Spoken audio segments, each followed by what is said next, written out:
Okay, as you can see, the weather's taking a little bit of a turn for the worse, but we're in for real adventure now because this house right here, this abandoned house, is primo habitat for one of the low country's most elusive and really cool mammals. So what we're going to do is have a look around and see if we can find some of them. All right, it's pretty dark in here, but I think if we look around, this looks like great habitat.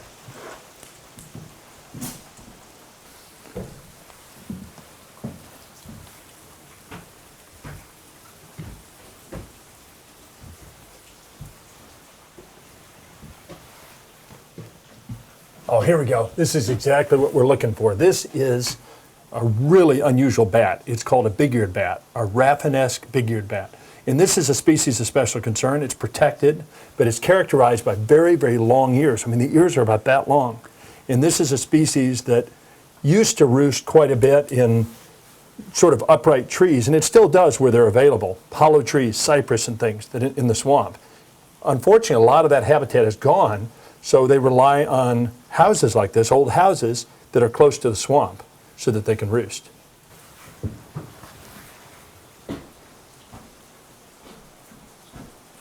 Okay, here we go. Here's a couple more. In fact, one of them just flew. But there's still one more over here. This is another Raffinesque big-eared bat. And look at the ears on this thing. Just a fabulous little animal. So wingspan of about 12 inches or so. Bats are not big. I mean, they are little guys. Typical bat has a wingspan of about 12 inches. It may weigh half an ounce or so. So bats, because they fly, you know, they're the only real true flying mammals, they have to be very lightweight. Okay, you see this bat hanging upside down. And so this animal is literally hanging by its feet, and it's going to stay here all day.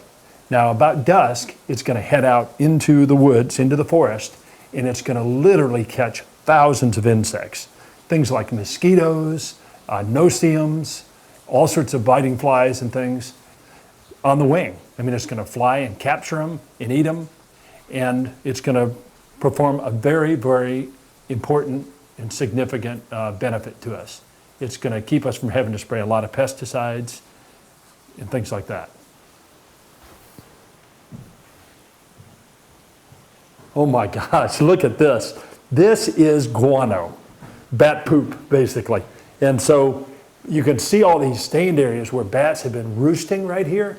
Look, they've kind of, the paint's kind of peeling off and stuff, and it's stained from the fecal droppings of the bats. And so what's happened is they've been roosting here for so long that they've made this enormous pile of guano.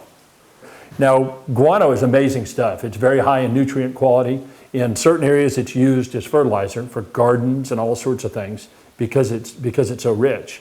But there's a lot of bat poop right here. You see lots of areas here where it's stained, where bats have been roosting. Boy, there have been thousands of bats in here.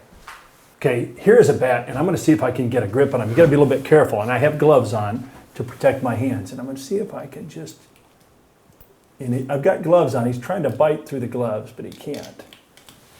And I'm going to get a good grip on him. So this appears to be a big brown bat, Aptescus fuscus. Fabulous little beast, very common in houses, in barns and things. In fact, it does really, really well around people. And it likes to roost in old houses like this abandoned house that we're in. So this is primo habitat for a big brown bat. Okay, I don't know if you guys could hear that little chirping noise. Bats echolocate, and they actually vocalize quite a bit. And this is their way of determining where insects are. So what they do is they fire out these sounds, and these sounds bounce off objects and come back. And then the bat's brain can analyze how close the insect is, how big an insect it is, whether it's the kind he likes to eat. I mean, it's just an absolutely amazing way to locate and catch prey that's flying around in the air. It'd be hard to catch any other way. I mean, they are awesome, awesome animals. Very lightweight, huge wings for their size, and they're designed for just a really, really neat existence.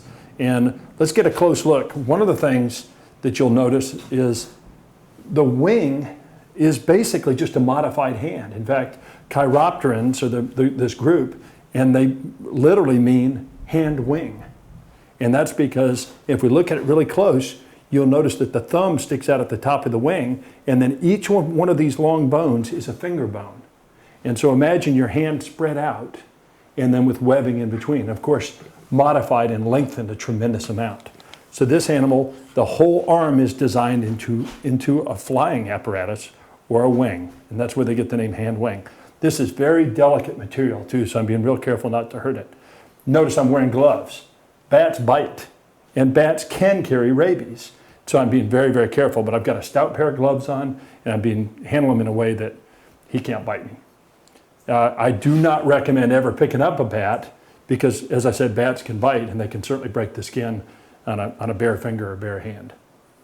Bat have fairly impressive teeth, and when you look at them up close, they're just wicked looking teeth, but they eat insects almost exclusively. There are examples of species in other parts of the world that eat other things like fruit bats and things, but our bats are insect eaters, and they eat literally thousands and thousands of flying insects.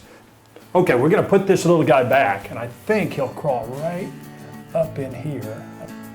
There we go.